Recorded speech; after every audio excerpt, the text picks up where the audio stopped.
DLS de ce 30 juillet intitulé Des lieux saints, lu pour vous par Bamoro Nathanaël. Voici, ô qu'il est agréable, qu'il est doux pour des frères de demeurer ensemble. Psaume 133, 1. S'il est possible, autant que cela dépend de vous, soyez en paix avec tous les hommes. Romains 12, 18. Vous êtes-vous déjà retrouvé à imaginer pourquoi il est si difficile de travailler avec nos sœurs et frères en Christ?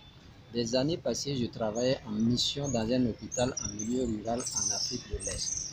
Nous, missionnaires, étions très différents les uns des autres et naturellement, nous ne nous sommes pas choisis entre nous. Cependant, chacun de nous avait conscience d'être choisi par Dieu. La situation politique et financière dans le pays était très difficile et nous avions en réalité un petit choix, mais d'être le plus souvent ensemble. Nous allions ensemble aux prières, nous célébrions ensemble nos anniversaires, etc. Un jour, notre pasteur nous a rendu visite. Dans le cours de la conversation, il a été fait mention que, contrairement à ce que nous pourrions avoir espéré, les lieux où les missionnaires travaillaient étaient souvent vus comme lieux de conflit et de difficultés. J'ai ainsi entendu quelque chose que je n'ai jamais oublié. Il a dit, je les regarde comme des lieux saints. Il continua à expliquer que la plus grande opportunité pour la communauté chrétienne n'était pas avec ceux vers qui nous devions naturellement être attirés.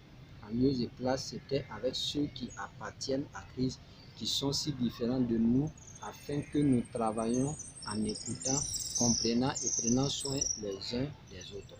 Il a dit qu'en ces lieux, le Seigneur a rassemblé des gens de diverses origines. Il leur a donné l'opportunité d'être un témoignage visible sur comment la grâce de Dieu les a rendus capables de vivre et de travailler en harmonie ensemble. Quelle perspective différente! Plus tard, j'ai servi dans la pratique générale dans un partenariat où la plupart des médecins n'étaient pas croyants. Les conflits surviendraient de temps à temps et encore le Seigneur a imprimé en moi l'importance de faire tout effort pour vivre en paix et bien travailler ensemble. Cela signifiait de donner du temps et de l'énergie à écouter et à se préparer à changer la façon dont les choses sont faites pour le bien de l'équipe entière. Lecture complémentaire, Galates 3, 26 à 28.